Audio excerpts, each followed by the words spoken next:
Prime minister and parliament, प्रधानमंत्री व संसद। देखिए, मैं आपको बताना चाहूँगा, आप प्राइम मिनिस्टर को भी पढ़ चुके हैं और पार्लियामेंट को भी पढ़ चुके हैं। अगर आप इन दोनों को पढ़ चुके हैं तो इनका रिलेशन इस्टेब्लिश करने में आपको कोई दिक्कत नहीं होनी चाहिए। तो प्राइम मिनिस्टर के अगर पार्लियामेंट का रिलेशन देखें तो प्राइम मिनिस्टर को आपने कई बार पार्लियामेंट में बोलते हुए देखा होगा। उनके बोलने के अंदाज से पता लग जाता है कितने अथॉरिटेटिव तरीके से वो पार्लियामेंट में बोलते हैं। जबकि पार्लियामेंट, स्पेशली जो लोकसभा है, लोकसभा का गार्जियन स्पीकर होता है, उस समय उसके अंडर में होती हैं सारी चीज़ें। प्राइम मिनिस्टर भी उसकी परमिशन से ही वहाँ पर बोलते हैं। लेकिन फिर भी जब प्राइम मिनिस्टर बोलते हैं लोकसभा में तो ऐसा लगता है कि एक बार को लोकसभा उन्हीं के अंडर में है। एक फीलिंग आती है मन में, इतने अथॉरिटेटिव तरीके से बोलते हैं। तो प्रधानमंत्री का संसद पर भी प्रभाव होता है। अभी प्रधानमंत्री जी जब लोकसभा अध्यक्ष नया चुने जाते हैं तो प्रधानमंत्री जी ही सबसे पहले उन्हें बधाई देते हैं, उनका स्वागत करते हैं सदन के नेता के रूप में। सदन की ओर से, सबकी ओर से सबसे पहले वो स्वागत करते हैं। ठीक है, तो देखिए लोकसभा में तो प्रधानमंत्री की शक्तियां बहुत हैं, प्रभाव उसका बहुत है। शक्तियां कम, उसे हम प्रभाव ज़्यादा कहेंगे, क्योंकि लोकसभा की में शक्तियां तो सारी स्पीकर के पास होती हैं, लेकिन प्रधानमंत्री का अपना एक प्रभाव होता है, अपना एक ऑरा होता है, अपना एक चार्म होता है, इन्फ्लुएंस होता है। देखिए, प्रधानमंत्री कौन है? लोकसभा में बहुमत दल का नेता। तो सिंपल सी बात है, लोकसभा पर उसका प्रभाव रहेगा। अब कैसे रहेगा, किस तरीके से रहेगा, मुझे थोड़ा सा वो आपको बताना है। एक फीलिंग आपके अंदर अंडरस्टैंडिंग वाली आ गई होगी किस तरह से। अब एग्जाम में किस तरह से लिखना है, मुझे सिर्फ वो आर्टिकुलेट करना है आपको। देखिए, सदन में जो स्पीकर होता है, पहली बात तो ये है कि ज़्यादातर उसके नाम का जो प्रपोजल है वो रूलिंग पार्टी की तरफ से ही रखा जाता है। ऑपोजिशन की तरफ से भी कैंडिडेट खड़े किए जाते हैं, लेकिन उसके जीतने के चांसेस बहुत कम होते हैं। बहुत सिंपल सी बात है, लोकसभा में बहुमत दल का नेता प्रधानमंत्री होता है तो मेजॉरिटी तो प्राइम मिनिस्टर की पार्टी के पास है। अब अगर ऑपोजिशन ने खड़ा कर भी दिया कैंडिडेट तो उसे वोट ज़्यादा कैसे मिलेंगे? तो अल्टीमेटली स्पीकर भी वही व्यक्ति बनता है जो बेसिकली प्राइम मिनिस्टर को पसंद होता है। इस बात को अगर आपने समझ लिया तो आपको समझ आ जाएगा कि प्राइम मिनिस्टर का कितना इन्फ्लुएंस होता है लोकसभा में। और लोकसभा संसद का हिस्सा है, तो हम संसद की बात कर रहे हैं, तो फिलहाल मैं लोकसभा में ज़्यादा कहूँगा कि लोकसभा में प्रधानमंत्री का पूरा प्रभाव होता है। हाँ, राज्यसभा में प्रधानमंत्री का उतना प्रभाव नहीं होता। क्यों नहीं होता?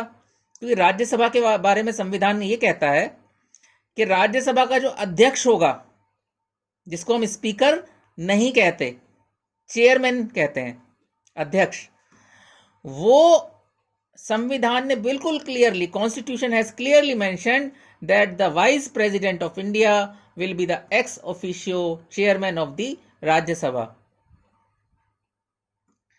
जो वाइस प्रेसिडेंट है वो पदेन चेयरमैन, शुद्ध हिंदी में अगर बोलें तो भारत का उपराष्ट्रपति राज्यसभा का पदेन सभापति होता है। अब उसमें प्राइम मिनिस्टर का रोल फिर नहीं रह जाता। लेकिन इसका मतलब ये नहीं है कि राज्यसभा में उसका प्रभाव नहीं रहता। मैं सिर्फ ये समझाने की कोशिश कर रहा हूं कि लोकसभा में प्रधानमंत्री का बहुत ज्यादा प्रभाव रहता है। लेकिन कई बार प्रधानमंत्री खुद राज्यसभा का सदस्य होता है, जैसे कि डॉक्टर मनमोहन सिंह थे, जैसे कि स्टार्टिंग में श्रीमती इंदिरा गांधी थी। तो वहां वो राज्यसभा को पर प्रभाव ज्यादा डाल सकते हैं, पर अल्टीमेटली घूम फिर कर वही बात आएगी कि लोकसभा में प्रधानमंत्री का प्रभाव ज्यादा रहता है। अब मैंने आपको बताया कि स्पीकर किस तरह से इलेक्ट होते हैं। प्रपोजल रखे जाते हैं ऑपोजिशन की तरफ से ये कैंडिडेट, रूलिंग पार्टी की तरफ से ये कैंडिडेट। जीतना रूलिंग पार्टी के कैंडिडेट नहीं है, कोई चमत्कार ही जितवा सकता है ऑपोजिशन वाले कैंडिडेट को, ठीक है ना। तो वो प्राइम मिनिस्टर की पसंद का स्पीकर एक तरह से, आप देखिए, प्राइम मिनिस्टर से जिसके अच्छे संबंध हैं, अब प्राइम मिनिस्टर तो लोकसभा अध्यक्ष, फिर क्या है कि लोकसभा का प्रोग्राम कब बुलाया जाएगा, प्रोग्राम का मतलब सेशन, सेशन कब बुलाया जाएगा, सत्र कब बुलाया जाएगा, ये डिसाइड करते हैं प्रेसिडेंट, लेकिन again on the aid and advice of the council of minister, और काउंसिल ऑफ मिनिस्टर को कौन हेड करता है, प्राइम मिनिस्टर। तो एक तरह से प्रधानमंत्री की सलाह पर ही राष्ट्रपति संसद के सत्र बुलाते हैं, सत्र तो बुलाते ही हैं, और सत्र कितना लंबा चलेगा ये भी राष्ट्रपति प्रधानमंत्री के परामर्श से तय करते हैं। सत्र कब से शुरू होगा कब खत्म होगा वही बात है घुमा फिराकर, लेकिन एक बार ये तो पता चल गया कि सत्र कब शुरू होगा कब खत्म होगा। अब उसके बीच में जो डेट्स तय हो गई, उन डेट्स में काम किस तरीके से होगा, किस किस काम के लिए कौन कौन सी डेट्स तय होंगी, ये तय करने का अधिकार लोकसभा के अध्यक्ष का होता है। But let me tell you, मैं आपको बता दूं, लोकसभा अध्यक्ष ये सारे काम दो लोगों के परामर्श से करता है। एक तो लीडर ऑफ ऑपोजिशन जो हाउस में है, लीडर ऑफ ऑपोजिशन लोकसभा में विपक्ष का नेता, और स्वयं प्रधानमंत्री जो कि सदन के नेता होते हैं। इन दोनों को बुलाकर अलग से इनसे बात कर कर सेपरेट रूम में, चैम्बर में, इनसे एक डिटेल डिस्कशन के बेस पर ही लोकसभा इनसे परामर्श कर कर फाइनल जो डिसीजन होगा वो लोकसभा स्पीकर देंगे। पर वो क्योंकि उन्हें मिलजुल कर काम करना है, कोऑर्डिनेशन से काम करना है, तो इनसे परामर्श कर कर वो लोकसभा स्पीकर करते हैं। यहाँ भी प्रधानमंत्री का इन्फ्लुएंस होता है। अब लोकसभा में कौन सा विधेयक पेश करना है, तो विधेयक मैंने आपको पहले ही बताया है, ज़्यादातर गवर्नमेंट बिल्स ही पेश किए जाते हैं। प्राइवेट मेंबर्स बिल्स तो कभी कभार ही आते हैं, उनको पास कराना भी मुश्किल होता है, 1 महीने पहले का नोटिस देना होता है, जबकि गवर्नमेंट बिल्स के लिए 1 हफ्ते का ही नोटिस देना होता है। अगेन देखिए, अब वो जो गवर्नमेंट बिल है, आपको लगता है प्राइम मिनिस्टर की परमिशन के बिना वो पेश हो जाएगा? मान लीजिए अमित शाह जी जो हमारे गृह मंत्री हैं, वो कोई विधेयक पेश करना चाहते हैं, गवर्नमेंट बिल पार्लियामेंट में, तो आपको लगता है वो श्री नरेंद्र मोदी जी जो प्रधानमंत्री हैं उनकी जानकारी में लाए बिना वो बिल पेश कर देंगे? उनकी जानकारी में लाए बिना कर सकते हैं, उनका अधिकार है संविधान में, लेकिन व्यवहारिक रूप में आपको लगता है वो ऐसा कर देंगे? वो परमिशन लेंगे बाकायदा प्राइम मिनिस्टर की, प्राइम मिनिस्टर की नॉलेज में होता है, प्राइम मिनिस्टर उसको मना भी कर सकते हैं, प्राइम मिनिस्टर गृह मंत्री जी को मना भी कर सकते हैं कि अभी ये बिल पेश मत कीजिए। तो एक तरह से वो सारे बिल्स जो मिनिस्टर्स पेश करते हैं वो प्राइम मिनिस्टर ही पेश करता है लोकसभा में। इससे आपको पता लगता होगा प्राइम मिनिस्टर एंड पार्लियामेंट क्या रिलेशन है, क्या इन्फ्लुएंस है प्राइम मिनिस्टर का। नो कॉन्फिडेंस मोशन जो कि प्राइम मिनिस्टर के अगेंस्ट होता है, वो तो ऑपोजिशन जो होता है वो प्रपोज करता है ना, लेकिन उस पर वाद विवाद कब होगा, उस पर चर्चा कब होगी, उस पर वोटिंग कब होगी, इस बात का डिसीजन लोकसभा का स्पीकर करता है। लेकिन इसमें भी वो प्राइम मिनिस्टर और लीडर ऑफ ऑपोजिशन से कंसल्ट करता है, प्राइम मिनिस्टर से भी करता है, जबकि बिल उसी प्राइम मिनिस्टर के अगेंस्ट है। ठीक है, कहने को वो बिल प्राइम मिनिस्टर के अगेंस्ट होता है, लेकिन जो अविश्वास प्रस्ताव होता है वो काउंसिल ऑफ मिनिस्टर के अगेंस्ट होता है या कैबिनेट के अगेंस्ट होता है, लेकिन उनका हेड तो अल्टीमेटली प्राइम मिनिस्टर ही होता है। तो संवैधानिक दायित्व निभाए जाते हैं। तो लोकसभा अध्यक्ष प्राइम मिनिस्टर को भी बुलाते हैं, लीडर ऑफ अपोजिशन जिन्होंने पेश किया होता है वो बिल उनको भी बुलाते हैं, और बड़े ही फ्रेंडली वे में, जबकि बिल जिस पर्सन के खिलाफ बिल पेश किया है वो दोनों पर्सन आपस में मिलकर बड़े प्यार से लोकसभा अध्यक्ष से बात करते हैं, और लोकसभा अध्यक्ष उनसे परामर्श करके कि कब इस पर चर्चा होनी है, कब वाद विवाद होना है, कब इस पर वोटिंग होनी है, किस तरह से होनी है, ये सब मिल बैठ कर तय किया जाता है। उसमें भी प्रधानमंत्री का इन्फ्लुएंस रहता है। तो एक बहुत इस पर लंबा लेक्चर दिया जा सकता है, लेकिन आप सेकंड सेमेस्टर में हैं, फर्स्ट ईयर के, तो मैं आपको सोच रहा हूँ कि शॉर्ट में ही बताऊं। अब देखिए, नीतियों की घोषणा करनी है। जितनी भी गवर्नमेंट की इंपॉर्टेंट पॉलिसीज हैं उन पर मिनिस्टर्स, प्राइम मिनिस्टर के या रूलिंग पार्टी के, वो उनकी घोषणा करते हैं। बेसिकली जो मिनिस्टर्स हैं वो अपने अपने डिपार्टमेंट्स के बारे में ही बोल सकते हैं बस। अगर गृह मंत्री अमित शाह हैं तो वो गृह मंत्रालय के विषय में बोलेंगे। फाइनेंस मिनिस्टर श्रीमती निर्मला सीतारमन है तो वो फाइनेंस मिनिस्ट्री के बारे में बोलेंगी। लेकिन प्रधानमंत्री किसी भी विभाग के बारे में बोल सकते हैं, उनको यह अधिकार है। वो किसी भी विभाग के बारे में किसी भी इंपॉर्टेंट मैटर पर बोल सकते हैं और वो पूरे हाउस को उस समय रिप्रेजेंट कर रहे होते हैं। जैसे कि अगर वो लोकसभा अध्यक्ष को वेलकम कर रहे हैं तो ये समझा जाएगा पूरा लोकसभा उनको वेलकम कर रहा है, सिर्फ रूलिंग पार्टी नहीं। ठीक है। हाँ, अगर वो कोई पॉलिसी के बारे में बोल रहे हैं और विपक्ष को उससे सहमत नहीं है तो वो बाद में विपक्ष उस पर अपनी असहमति जताएगा। तो ये प्रधानमंत्री का इन्फ्लुएंस है। आप देखिए, सरकार को कोई प्रस्ताव पास कराना है लोकसभा से, जैसे वो कंटिजेंसी फंड ऑफ इंडिया है उसमें से पैसा चाहिए या कंसोलिडेटेड फंड ऑफ इंडिया में से, तो वो प्राइम मिनिस्टर ही उसके लिए संसद में आते हैं सरकार की तरफ से। इंटरनेशनल वर्ल्ड में अगर कुछ हो जाए, भारत की बात छोड़िए, अब बाकी दुनिया में आ जाइए, वहाँ कुछ हो रहा है और वहाँ के बारे में वहाँ के लोगों को ये पता करना है कि भारत वालों की क्या राय है। तो वहाँ की सरकार बेसिकली जो यहाँ के प्राइम मिनिस्टर पार्लियामेंट में उस कंट्री के बारे में बोलेंगे उसको इंडिया का अथॉरिटेटिव व्यू और ओपिनियन मानेगी।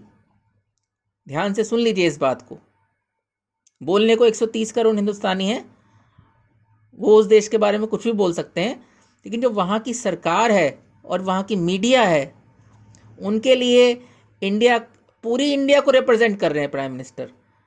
लेकिन कहाँ बोलेंगे, बोलना पड़ेगा उन्हें लोकसभा में, राज्यसभा में, वहाँ खड़े होकर वो बोलेंगे कि अमेरिका में ये हो रहा है, ये गलत हो रहा है। तो वो उनका अथॉरिटेटिव स्टेटमेंट पूरे भारत का माना जाएगा कि भारत की ये राय है अमेरिका के इस टॉपिक पर। तो ये प्राइम मिनिस्टर का इन्फ्लुएंस है पार्लियामेंट में। मिसाल के तौर पर मैं आपको बताऊं, जब 2001 में तो अमेरिका ने अफगानिस्तान पर हमला किया था। 2003 में जब इराक पर हमला किया था अमेरिका ने, तो प्रधानमंत्री अटल बिहारी वाजपेयी ने खड़े होकर लोकसभा में इसकी निंदा करने के लिए उनसे कहा गया था विपक्ष के द्वारा। विपक्ष निंदा करता, खुद वो नहीं माना जाता वहाँ के देशों में, तो उन्होंने प्रधानमंत्री से ये कहा कि वाजपेयी जी आप इसकी निंदा करिए, निंदा करिए, निंदा करिए। तो प्रधानमंत्री ने कहा कि हमारे अमेरिका से अच्छे संबंध हैं, इराक से भी अच्छे संबंध हैं, हम इसको सही नहीं मानते कि जो अमेरिका ने हमला किया है। लेकिन उन्होंने निंदा शब्द इस्तेमाल नहीं किया। तो प्रधानमंत्री का एक एक शब्द महत्वपूर्ण होता है। उन्होंने कहा हम इससे सहमत नहीं हैं और हम इस हमले को अप्रूव नहीं करते, हम इसे डिसअप्रूव करते हैं, we are disagree with it, ये नहीं होना चाहिए था। उन्होंने बड़े सोच समझकर अपने शब्दों का इस्तेमाल किया था। उस समय इस पर भी बहुत चर्चा हुई थी। उन्होंने निंदा शब्द का इस्तेमाल नहीं किया। और अब देखिए, कोई मिनिस्टर है और उसको क्रिटिसाइज ऑपोजिशन कर रहा है, तो अल्टीमेटली उसको बचाव करने के लिए भी प्रधानमंत्री को ही मैदान में यानी संसद में कूदना पड़ता है। और जब प्रधानमंत्री उसका बचाव करने के लिए उतरते हैं तो उसका बहुत प्रभाव पड़ता है। जो वाद विवाद, जो चर्चा जो प्रधानमंत्री करते हैं उसका जो प्रभाव पड़ता है वो किसी और मंत्री के भाषण का नहीं पड़ता, ना ही जनता पर, ना ही मीडिया पर और ना ही दूसरे देशों पर। इस बात को आप समझ गए होंगे अब तक। प्रधानमंत्री ऐसे किसी भी संकट की घड़ी में अपने दल की नौका का खिवैया बन जाता है। ये आपकी बुक में लिखा हुआ है और सही भी लिखा हुआ है। काफ़ी कुछ मैं आपको इसमें पहले भी बता चुका हूँ। देखिए, जो इसमें लिखा है वो तो लिखा ही है, और जो मैंने पहले पढ़ाया है प्राइम मिनिस्टर के बारे में, उसमें से भी बहुत कुछ आप इसमें लिख सकते हैं। ठीक है, कि मैंने आपको बताया था कि राष्ट्रपति के चुनाव में भी निर्णायक भूमिका अदा करता है प्रधानमंत्री, वो भी आप यहाँ डाल सकते हैं। संसद का ही तो हिस्सा है राष्ट्रपति। ठीक है, अब कुल मिलाकर बात यह है कि प्राइम मिनिस्टर पार्लियामेंट में बहुत इन्फ्लुएंस रखते हैं। प्राइम मिनिस्टर की इजाज़त के बिना बजट भी पेश नहीं करते फाइनेंस मिनिस्टर, वो भी उन्हीं की नॉलेज में लाकर ही पेश किया जाता है, क्योंकि संविधान ने कहा है कि फाइनेंस मिनिस्टर ही पेश करेंगे, इसलिए फाइनेंस मिनिस्टर पेश करते हैं। अब लोकसभा चल रही है, अच्छी खासी चल रही है। अब प्रधानमंत्री का मूड किया कि इसको भंग कर देना चाहिए, तो वो ऐसा भी कर सकते हैं। ये मैं मजाक में कह रहा हूँ कि उनके मूड में आया, या पेपर में मत लिख कर आ जाइएगा। उन्हें लगता है कि देश के हित में यही है, तो लेकिन प्रधानमंत्री के पास पावर नहीं है लोकसभा भंग करने की। लोकसभा को भंग सिर्फ और सिर्फ भारत का राष्ट्रपति कर सकता है, खुद लोकसभा का स्पीकर भी नहीं कर सकता और ना प्रधानमंत्री कर सकते। लेकिन राष्ट्रपति तभी करेगा जब काउंसिल ऑफ मिनिस्टर उन्हें ये एड और एडवाइस करेगा। काउंसिल ऑफ मिनिस्टर के हेड प्राइम मिनिस्टर हैं। ये ब्रिटेन में भी ये परंपरा है, वहाँ के हाउस ऑफ कॉमन को वहाँ का प्राइम मिनिस्टर रिकमेंड करता है वहाँ की क्वीन से, और जो क्वीन होती हैं, महारानी होती हैं, वो प्राइम मिनिस्टर के एड एंड एडवाइस पर हाउस को डिसॉल्व कर देती हैं, हाउस ऑफ कॉमन्स को। और ये तो आपको पता ही होगा कि हाउस ऑफ लॉर्ड्स तो कभी डिसॉल्व होता ही नहीं है, जैसे कि भारत की राज्यसभा कभी भंग नहीं होती।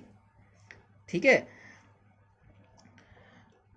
श्री चरण सिंह, चौधरी चरण सिंह ने जब अपने प्रधानमंत्री पद से इस्तीफा दिया था, जब रिज़ाइन किया था, तो उन्होंने प्रेसिडेंट को कहा था डिसॉल्व कर दो हाउस को।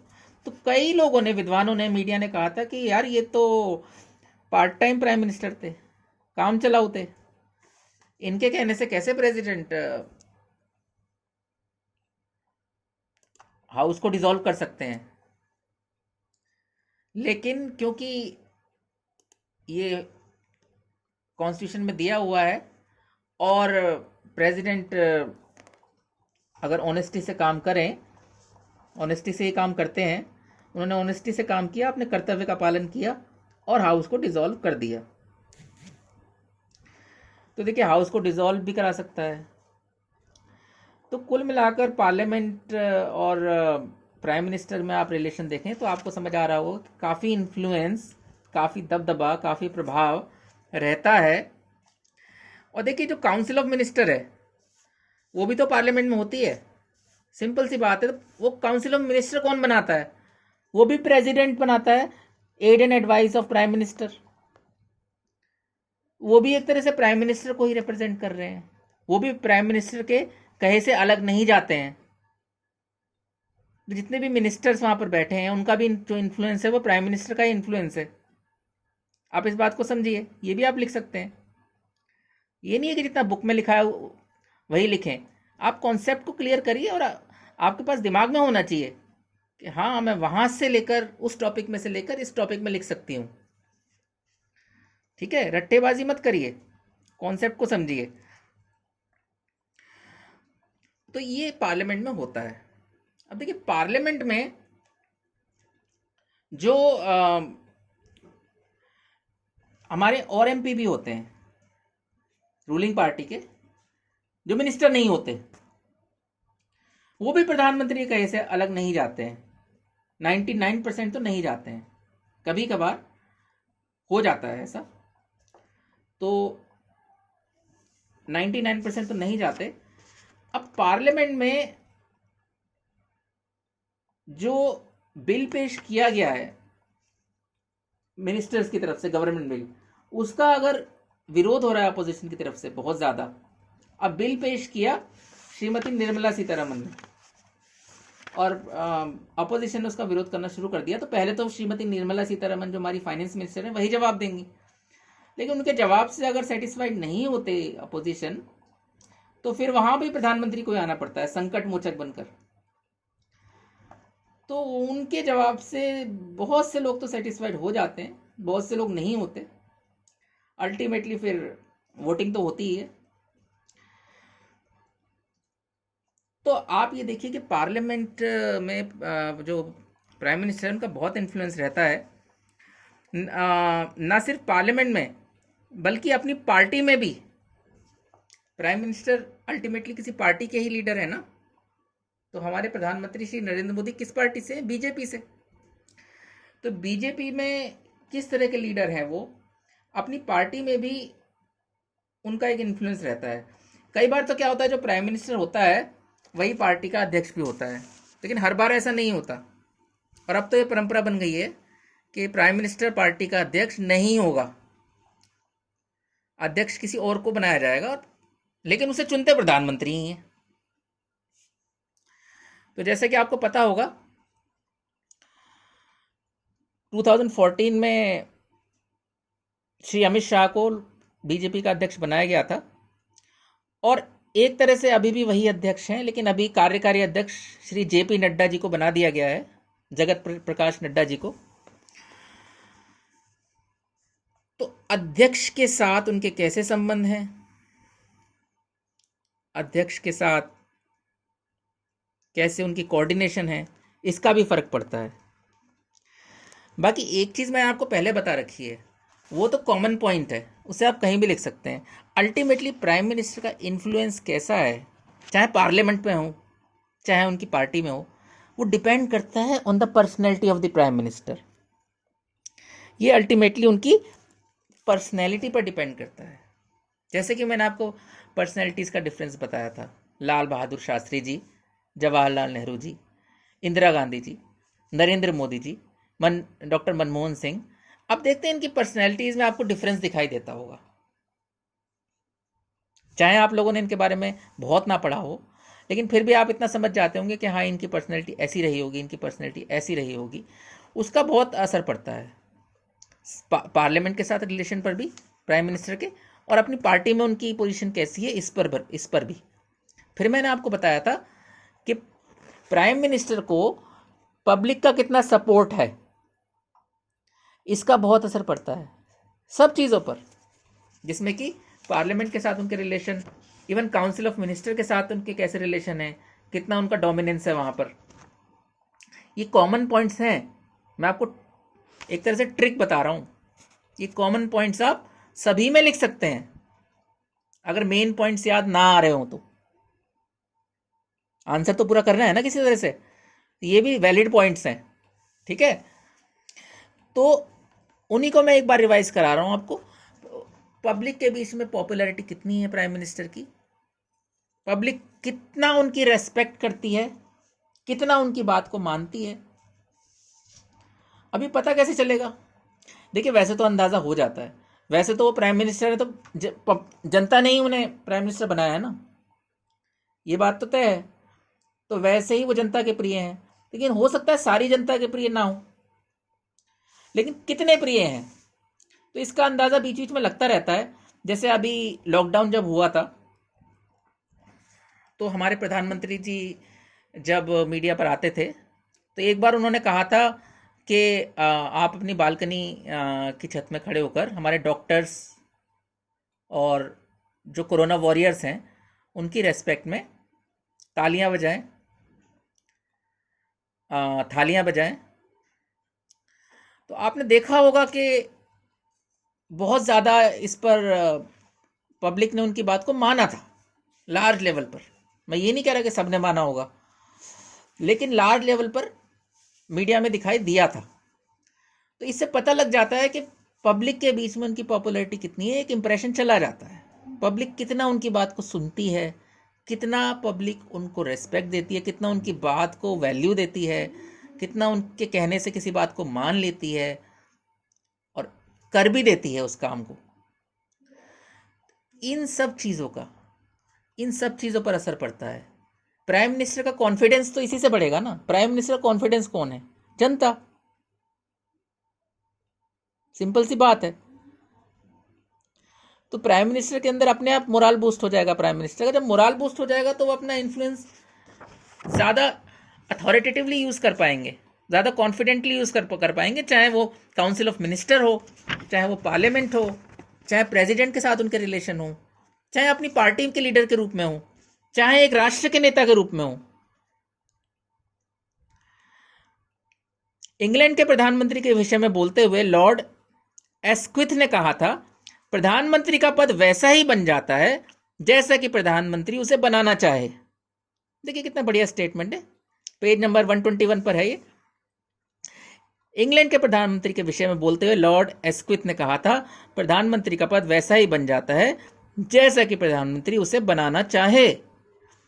हालांकि ये इंडिया के प्राइम मिनिस्टर के लिए नहीं कहा उन्होंने, इंग्लैंड के प्रधानमंत्री के लिए कहा, लेकिन हमने इंग्लैंड से ही मॉडल लिया है अपना, वेस्टमिंस्टर मॉडल, तो हम कह सकते हैं ये बात इंडिया के प्राइम मिनिस्टर के लिए। ठीक है, बहुत सारी बातें होती हैं, मैं आपको बता सकता हूँ सारी बातें, लेकिन कभी कभी मुझे लगता है आप लोग बोर ना हो जाएं। लेकिन देखिए, ये आप ये मत सोचिए कि एक हमारा एग्ज़ाम है उसी के लिए हमें बताया जा रहा है। आप ये सोचिए कि इंडियन गवर्नमेंट एंड पॉलिटिक्स है। आप तो स्टूडेंट्स हैं, आपको ज़्यादा से ज़्यादा पता होना चाहिए। फिर आगे जाकर आप एमए करेंगे, यूपीएससी की तैयारी करेंगे, पीएचडी करेंगे, तो ये सब चीज़ें आपके वहाँ तक काम आएंगी। ठीक है। अच्छा, मैं तो कहता हूँ कि जो स्टूडेंट नहीं भी हैं उनको भी कम से कम इंडियन गवर्नमेंट एंड पॉलिटिक्स के बारे में अच्छी तरह पता होना चाहिए, क्योंकि वो भारत के नागरिक तो है ना। और आप लोग तो स्टूडेंट्स हैं, यूनिवर्सिटी लेवल के स्टूडेंट्स हो गए हैं अब आप, तो आपको डेप्थ में पता होना चाहिए मेरे हिसाब से, एटलीस्ट ये बेसिक चीज़ें जो प्राइम मिनिस्टर, प्रेसिडेंट, पार्लियामेंट, इनके बारे में। इसलिए मैं चाहता हूँ कि ऐसा आपको करा दूँ कि आगे तक आपको हेल्प मिले। आप सिर्फ ये मत सोचिए कि ये एक एग्ज़ाम है, इंडियन पॉलिटिक्स है, इंडियन सिटीज़न है आप, पॉलिटिकल साइंस के स्टूडेंट हैं, यूनिवर्सिटी लेवल के स्टूडेंट्स हैं, आगे जाकर आपको और ज़िंदगी में ऊंचाइयों को छूना है। ठीक है ना। तो देखिए अब इसमें क्या होता है, इसको एक स्टोरी की तरह सुनिए, एंजॉय कीजिए। आप ये क्यों सोच रहे हैं कि सर पढ़ा रहे हैं। प्राइम मिनिस्टर जो है उनको मेजोरिटी कितनी मिली हुई है, इसका बहुत असर पड़ता है।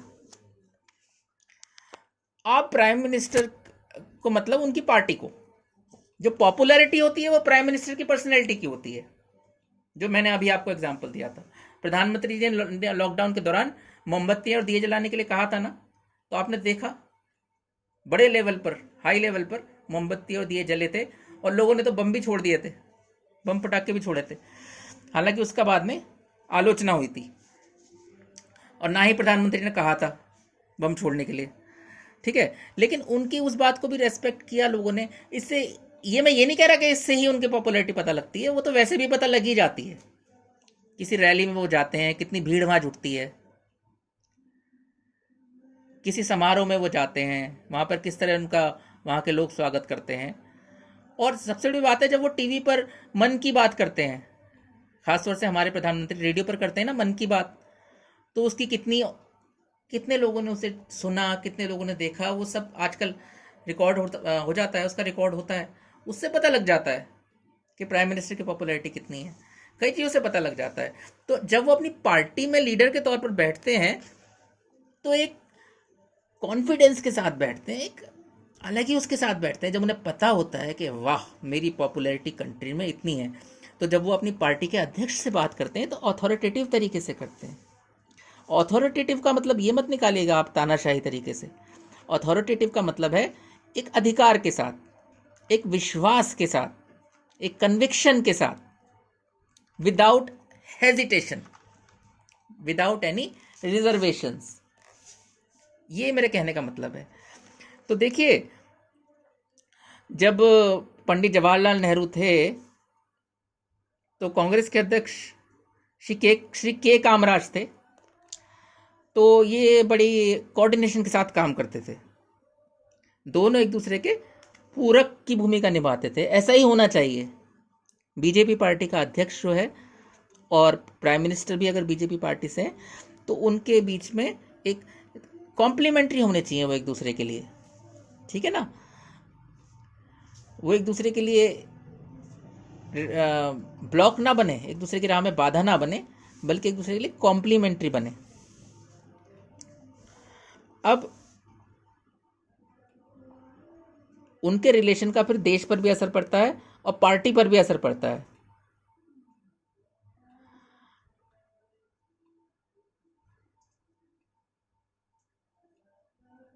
इसमें के कामराज जी के बारे में लिखा है कि नेहरू जी के बाद लाल बहादुर शास्त्री और तत्पश्चात इंदिरा गांधी जी के चयन में, मतलब उनको प्रधानमंत्री बनाने में कांग्रेस अध्यक्ष के कामराज ने महत्वपूर्ण और निर्णायक भूमिका निभाई। इसलिए श्री कामराज को किंग मेकर कहा जाने लगा।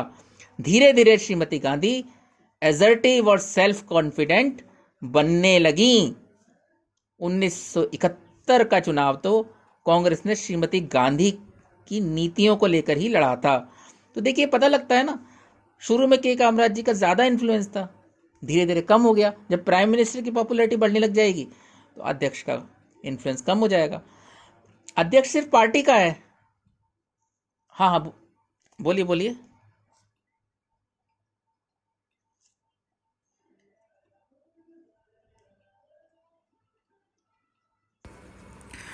तो आपके कहने का मतलब है कि इंदिरा गांधी जी ने गरीबी हटाओ का नारा दिया था? जी बिल्कुल दिया था। लेकिन क्या आप ये कहना चाहती हैं कि सिर्फ उस नारे की वजह से वो इलेक्शन जीत गई? देखिए, नारा उन्होंने ज़रूर दिया था, लेकिन वो पहले भी प्रधानमंत्री रह चुकी थी। उनकी पर्सनैलिटी, उनका काम करने का तरीका, गरीबी हटाओ तो उन्होंने एक स्लोगन दिया था। इलेक्शन लड़ने के लिए स्लोगन देते ही हैं लोग। अब देखिए, जब नरेंद्र मोदी जी 2014 में प्रचार कर रहे थे अपना, क्या स्लोगन दिया था उन्होंने? बताइए आप मुझे,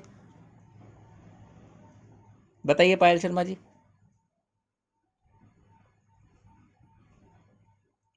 अच्छा अच्छा, आपको 1971 का तो पता है इंदिरा गांधी जी ने क्या दिया था। तो नरेंद्र मोदी जी ने क्या नारा दिया था, कोई बताएगा? Very good, Vishakha single. Vishakha single ने सही लिखा है, सबका साथ सबका विकास। ये 2014 में उन्होंने स्लोगन दिया था। तो देखिए, ये स्लोगन होते हैं जो प्राइम मिनिस्टर के कैंडिडेट देते हैं ताकि लोगों को कुछ कॉन्क्रीट समझ में आए कि इनकी पॉलिसी क्या है, ठीक है ना।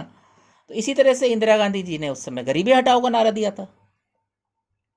इसके बाद इंपॉर्टेंट रोल होता है स्लोगन का, जो प्राइम मिनिस्टर का कैंडिडेट देता है, लेकिन बाकी भी चीज़ें होती हैं, सिर्फ नारे से काम नहीं चलता, ठीक है। चलिए, ये वाला पॉइंट मैंने आपको क्लियर किया। तो सबका साथ सबका विकास, हाँ, ये उन्होंने दिया था। ऐसे ही जो प्रधानमंत्री, आप देखिए इलेक्शन में, पार्टी के इलेक्शन में भी आप देखिए, जो प्राइम मिनिस्टर कैंडिडेट होता है उसका बड़ा इंपॉर्टेंट रोल होता है। इंडिया में तो खास तौर से एक पर्सनैलिटी कल्ट है, चाहे सेंटर के इलेक्शन हो चाहे स्टेट के इलेक्शन हो, कि भाई बनेगा कौन प्रधानमंत्री, बनेगा कौन चीफ मिनिस्टर। अभी दिल्ली में इलेक्शन हुए थे तो कोई बात और ज़्यादा हो नहीं रही थी, कुछ तो सांप्रदायिकता की बातें हो रही थी, लेकिन बेसिकली बात ये हो रही थी कि अरविंद केजरीवाल जी चीफ मिनिस्टर बनेंगे। तो इनके सामने कौन खड़ा है भाई? कोई दिखाई नहीं देता था। एक बीजेपी के नेता हैं, जो नाम याद नहीं आ रहा, जो भोजपुरी के गायक भी हैं, उनका कुछ, मनोज तिवारी, उनका कुछ आ रहा था, लेकिन कभी भी ऑफिशियली डिक्लेयर नहीं किया गया बीजेपी की तरफ से। तो डिक्लेयर ही नहीं किया गया, बल्कि प्रधानमंत्री मोदी जी को सामने खड़ा कर दिया गया केजरीवाल जी के। अब ये तो मुकाबला नहीं है ना। प्रधानमंत्री को मुख्यमंत्री के सामने कैसे खड़ा करा जा सकता है? मेरी तो यही राय है इसके ऊपर। तो देश की जनता ने भी इसको समझा और वहाँ पर केजरीवाल जी की पार्टी को भारी बहुमत से जिताया। जबकि अभी अभी आप देखें 2019 में, एक साल पहले ही, जब सेंटर के इलेक्शन हुए थे, तो अभूतपूर्व बहुमत से श्री नरेंद्र मोदी जी की पार्टी को जनता ने जिताया था और नरेंद्र मोदी जी को दोबारा प्रधानमंत्री बनाया था। तो आप फर्क देख रहे हैं, इंडिया में पर्सनैलिटी कल्ट चलता है, व्यक्तित्व की पूजा की जाती है। तो बहुत इंपॉर्टेंट हो जाता है कि प्राइम मिनिस्टर पद का कैंडिडेट कौन है, चीफ मिनिस्टर पद का कैंडिडेट कौन है। देखिए, वही दिल्ली की जनता ने 7 सीटें लोकसभा की बीजेपी को दी थी 2019 में, और वहीं उसी सेम दिल्ली की जनता ने 70 में से 62 सीटें आम आदमी पार्टी को दी लेजिस्लेटिव असेंबली के इलेक्शन में।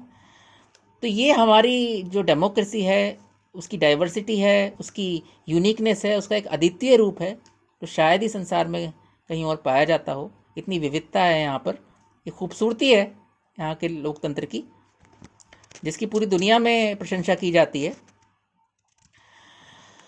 तो मैं आपसे कह रहा था, कैंडिडेट है, जब कैंडिडेट के रूप में उसकी इतनी इंपॉर्टेंस है, और जब वो बन जाएगा चीफ मिनिस्टर, प्राइम मिनिस्टर, तो वो ऑफिशियली उसकी इंपॉर्टेंस बढ़ गई, ना सिर्फ देश में बल्कि पूरी दुनिया में। आप इस चीज़ को समझिए, इंडिया में कितना पर्सनैलिटी कल्ट कहते हैं इसे, ठीक है, हिंदी में इसे कहते हैं व्यक्तित्व की पूजा, ठीक है। तो अब 1971 में श्रीमती गांधी जी ने गरीबी हटाओ के स्लोगन के साथ चुनाव लड़ा, लेकिन मैंने आपको बताया और बहुत सी चीज़ें होती हैं।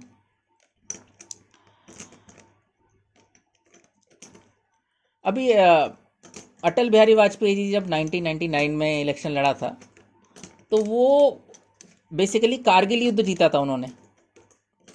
तो उसके एक विश्वास के साथ, और देश की सुरक्षा वो कर सकते हैं अच्छी तरह से, देश उनके हाथों में सुरक्षित है, इस स्लोगन के साथ वो इलेक्शन में गए थे और जीते भी थे। तो कुछ ना कुछ तो जनता के सामने लेकर जाना होता है स्लोगन, पॉलिसीज़ क्या है हमारी। लेकिन अल्टीमेटली इंडिया की जनता ज़्यादातर पर्सनैलिटी कल्ट पर बहुत फोकस करती है, और देशों में इतना नहीं होता है। अब मैं आपको बताऊं, अटल बिहारी वाजपेयी जब तक प्रधानमंत्री रहे अपनी पार्टी के, कभी उन्होंने अध्यक्ष पद नहीं संभाला, ठीक है। कौन थे उस समय पार्टी के अध्यक्ष, आपको पता होगा, श्री लाल कृष्ण आडवाणी थे काफ़ी समय तक, ठीक है। फिर बाद में उन्होंने भी इस्तीफा दे दिया था। तो मनमोहन सिंह, डॉक्टर मनमोहन सिंह, वो तो कभी अपनी पार्टी के अध्यक्ष रहे ही नहीं। जब तक वो प्रधानमंत्री रहे, श्रीमती सोनिया गांधी कांग्रेस के अध्यक्ष रहीं, आप सभी लोग जानते हैं। पार्टी संगठन पर यानी जो पार्टी का ऑर्गेनाइजेशन था, उस पर कंप्लीटली डोमिनेंस श्रीमती इंदिरा गांधी का था, कंप्लीट कंट्रोल, ना कि डॉक्टर मनमोहन सिंह का। बड़ी इंटरेस्टिंग बातें हैं। तो ये अपनी पार्टी के नेता के रूप में प्राइम मिनिस्टर का क्या इन्फ्लुएंस है, ये भी इन्हीं चीज़ों पर डिपेंड करता है, जो मैं बता रहा था आपको, कि प्राइम मिनिस्टर कितना पॉपुलर है, उसकी पर्सनैलिटी कैसी है, उसकी मेजॉरिटी कितनी ज़्यादा है, उसकी पार्टी की फुल मेजॉरिटी है या नहीं, उसकी खुद की सरकार पार्टी की है या गठबंधन की सरकार है, कोएलिशन गवर्नमेंट है या सिंगल पार्टी की गवर्नमेंट है, इस पर भी डिपेंड करता है। और फिर वेरी गुड आकांक्षा गौर, लाल बहादुर शास्त्री जी ने भी स्लोगन दिया था, जय जवान जय किसान, बहुत अच्छे। ये उनका नारा था, उनका स्लोगन था, जय जवान जय किसान। बहुत अच्छी बात बताई आपने, याद दिलाई मुझे, आप सबको अभी याद आ गया होगा, ठीक है। तो इसी तरह से होता है। तो देखिए, अब आप देखिए, सेंटर में तो बीजेपी की गवर्नमेंट है, यानी कि प्रधानमंत्री जिस पार्टी के हैं उसकी गवर्नमेंट है।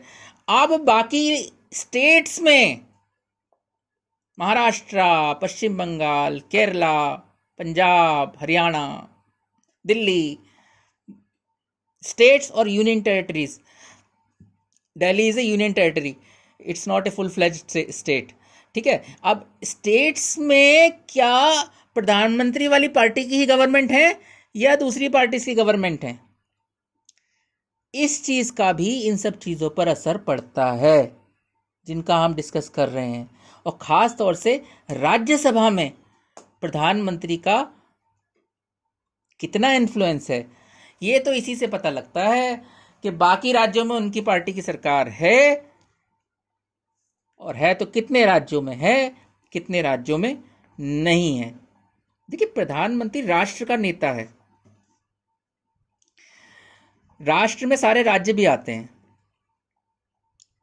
इंटरनेशनल जो स्टेजेस होती हैं, स्टेजेस मतलब जो अंतर्राष्ट्रीय मंच होता है, वहाँ पर इंडिया की क्या पॉलिसी है, इंडिया क्या चाहता है, ये सब प्राइम मिनिस्टर ही रिप्रेजेंट करते हैं पूरी कंट्री को।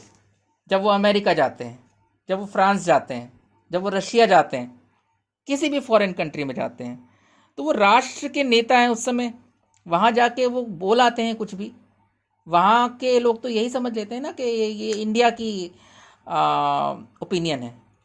अब अगर इंडिया की ओपिनियन नहीं है वो, तो वो वापस आकर प्रधानमंत्री को जनता कहती है कि ये तो हमारा ओपिनियन नहीं था। वो प्रधानमंत्री और जनता के बीच की बात आ जाती है।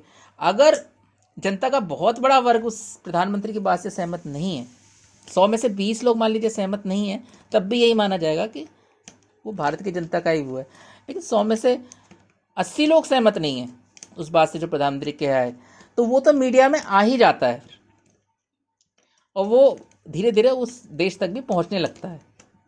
तो प्रधानमंत्री भी बहुत सोच समझकर बोलकर आते हैं, ऐसी बात नहीं है। उन्हें भी ख्याल होता है कि वापस आकर मुझे मेरी जवाबदारी है जनता के प्रति, तो वो वही बोलकर आते हैं जो ज़्यादातर लोगों को स्वीकार्य होता है। लेकिन उनका ही जो बोल वचन होता है उस देश में, वही इंडिया का ऑथोरिटेटिव और फॉर्मल व्यू होता है। इस बात को आपको समझना पड़ेगा। जैसे गुटनिरपेक्ष सम्मेलन में भाग लेते हैं वो, जैसे G20 की मीटिंग्स में भाग लेते हैं, एक अब तो G8 की मीटिंग्स में भी, G7 जिसे आप कहते हैं, वहाँ भी भारत के प्रधानमंत्री को बुलाया जाने लगा है। सार्क की मीटिंग्स होती हैं, तो ज़्यादातर जगह हमारे प्राइम मिनिस्टर ही जाते हैं, वही व्यू रखते हैं कि इंडिया का इस पर क्या व्यू है। इंटरनेशनल लेवल पर भी वो राष्ट्र के नेता के रूप में, ठीक है ना। तो भारत में तो बेसिकली ये क्वेश्चन ही नहीं होता कि किस पार्टी को जिताना है। भारत में तो ये क्वेश्चन होता है कि प्राइम मिनिस्टर किसे बनाना है।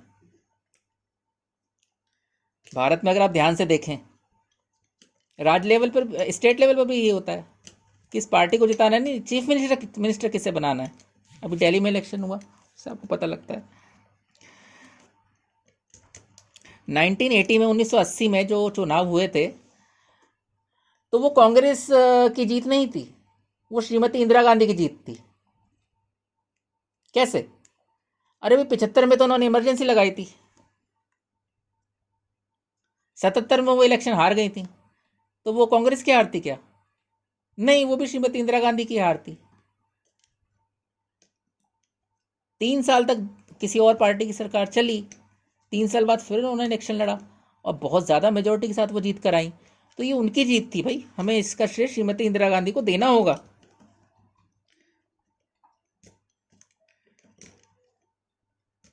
फिर 1984 में राजीव गांधी इलेक्शन जीते, तो हम कहते हैं राजीव गांधी जीते। 404 सीटें, आप सोच सकते हैं, 404 सीटें। अभी नरेंद्र मोदी जी को 2019 के इलेक्शन में 303 सीटें मिली थी, तो वो भी एक बहुत बड़ी जीत मानी गई। जबकि 2014 में बीजेपी को 282 सीट मिली थी। और देखिए, 1984 में राजीव गांधी जी को कितनी सीट्स मिली थी? 404। तो तब से लेकर अब तक 30 साल के बाद पहली बार ऐसा हुआ था कि किसी सिंगल पार्टी को मेजोरिटी मिली हो, किसी सिंगल पार्टी को। 1989 में विश्वनाथ प्रताप सिंह प्रधानमंत्री बने थे, तो उन्होंने करप्शन का इशू उठा दिया था। उनका स्लोगन करप्शन बन गया था कि राजीव गांधी जी की सरकार में करप्शन है। एक बोफोर्स तोप कांड हुआ था राजीव गांधी जी की सरकार के टाइम में, उसको उन्होंने इशू बना दिया था। और मज़े की बात यह है कि उसको इशू बनाकर वो जीत भी गए थे और भारत के प्रधानमंत्री बन गए थे, विश्वनाथ प्रताप सिंह। उनका ये नारा था कि हम एक साफ सुथरी, बिल्कुल क्लीन, करप्शन फ्री गवर्नमेंट देंगे। तो मैं विश्वनाथ प्रताप सिंह जी के बारे में बड़ा बता चुका हूँ आपको। राजीव गांधी जी की सरकार में रक्षा मंत्री थे और इनकी बनती नहीं थी उनसे, ये उनकी हर बात पर मतलब यस नहीं कहते थे, तो राजीव गांधी जी भी इनसे थोड़े नाराज रहते थे। बाद में इन्होंने प्रधानमंत्री का चुनाव ही लड़ लिया उनके खिलाफ और जीत भी गए। तो कई नेताओं का आपको पता चलेगा। वाजपेयी जी का मैं बता चुका हूं। 1999 में जो चुनाव था बेसिकली वो सोनिया गांधी जी और अटल बिहारी वाजपेयी जी के बीच था, लेकिन सोनिया गांधी जी को प्रधानमंत्री के रूप में स्वीकार करने से बहुत से लोगों ने मना कर दिया कि वो विदेशी मूल की हैं, इटली की। इसलिए डॉक्टर मनमोहन सिंह प्रधानमंत्री बने। इसीलिए उन्हें कहा जाता है द एक्सीडेंटल प्राइम मिनिस्टर। वो तो इस रेस में कहीं थे ही नहीं। लेकिन 2009 का जो इलेक्शन लड़ा गया था उसमें prime minister candidate doctor Manmohan Singh ही थे। इस चीज़ इस फर्क को आप समझिएगा। लेकिन प्रधानमंत्री पद से दूर रहकर भी सोनिया गांधी जी और ने संगठन को मजबूत करने की ओर ध्यान दिया। और डॉक्टर मनमोहन सिंह को इस तरफ टेंशन नहीं लेनी पड़ी कि पार्टी का संगठन कैसा चल रहा है कैसा नहीं चल रहा है। प्राइम मिनिस्टर को इन सब चीज़ों से टेंशन फ्री हो जाता है फिर वो, अगर एक कॉम्पिटेंट अध्यक्ष उसे मिल जाए, एक भरोसेमंद और एक क्षमतावान अध्यक्ष उसे मिल जाए। 2009 के चुनाव में बीजेपी ने क्या नारा दिया था? मजबूत नेता, निर्णायक सरकार।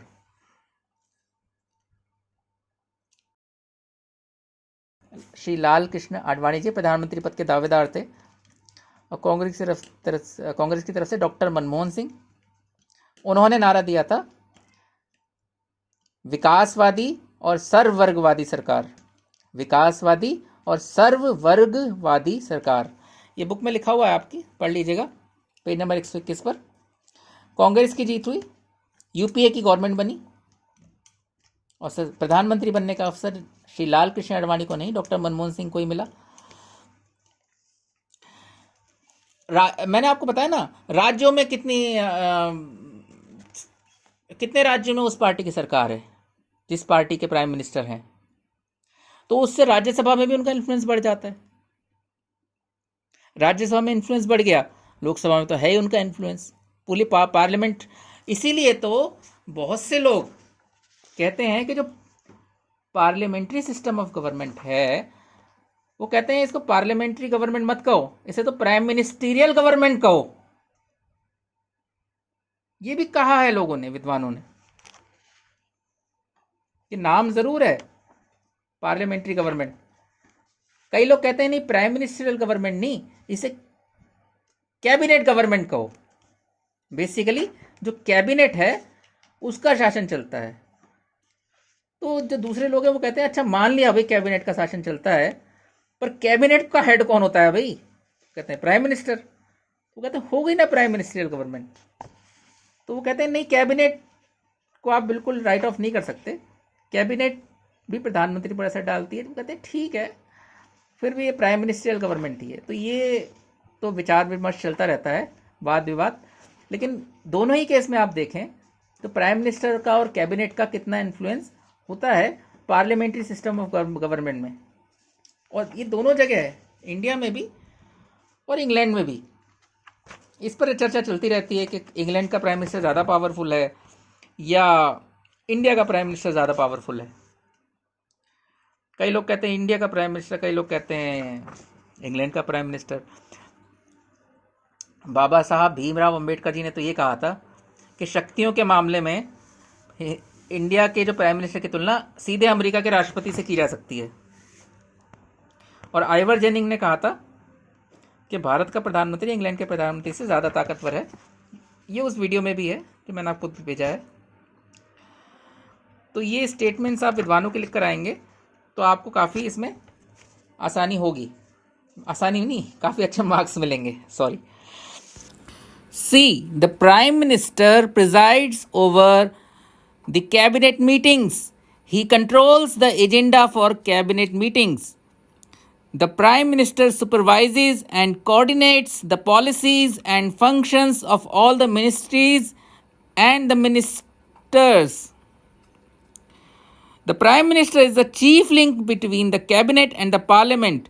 He is the chief spokesman of the government in parliament. He is the leader of the house of the people. His statements on the government's policy are regarded as authoritative. The outside world looks up to the Prime Minister for the authoritative pronouncements on the nation's policy on world events. The Prime Minister shoulders the responsibility of the defense and foreign affairs. The position of Prime Minister is very, very important. तो ये मैं आपको बता रहा था कल कि लाल बहादुर शास्त्री जी कैसे, उनकी कार्यशैली क्या थी, नरेंद्र मोदी जी की कार्यशैली कैसी है सब जानते हैं आप लोग। बाकी श्रीमती इंदिरा गांधी की कार्यशैली कैसी थी काफ़ी आपको अंदाज़ा हो जाता होगा, शुरू में कैसी थी और बाद में कैसी हो गई, ये सब मैंने आपको बता रखा है। तो ये सब चीज़ें होती हैं। मोरारजी देसाई के सामने एक बड़ी दिक्कत ये थी, उनकी पार्टी के सारे घटक दल ही उन्हें समर्थन नहीं करते थे, उन्हीं में आपस में मतभेद था कि मोरारजी देसाई को बनाया जाए प्राइम मिनिस्टर। बहुत से लोग कहते थे नहीं चौधरी चरण सिंह को बना दिया जाए, लेकिन ज़्यादातर लोग मोरारजी देसाई के फेवर में थे। लेकिन फिर भी वो इस समस्या से जूझते रहे और अल्टीमेटली अविश्वास प्रस्ताव पारित हुआ उनके खिलाफ और उन्हें त्यागपत्र देना पड़ा। वो इतना कॉन्फिडेंटली, उतना अथॉरिटेटिवली काम नहीं कर पाए। तो सीधी सी बात है, उनका संसद में ये प्रभाव कम रहा होगा, उनका मंत्रिपरिषद में ये प्रभाव कम रहा होगा, उनका राष्ट्रपति के साथ भी प्रभाव कम रहा होगा, पार्टी के नेता के रूप में ये प्रभाव कम रहा होगा और राष्ट्र के नेता के रूप में भी उनका प्रभाव कम रहा होगा। हर चीज पे इसका असर पड़ेगा।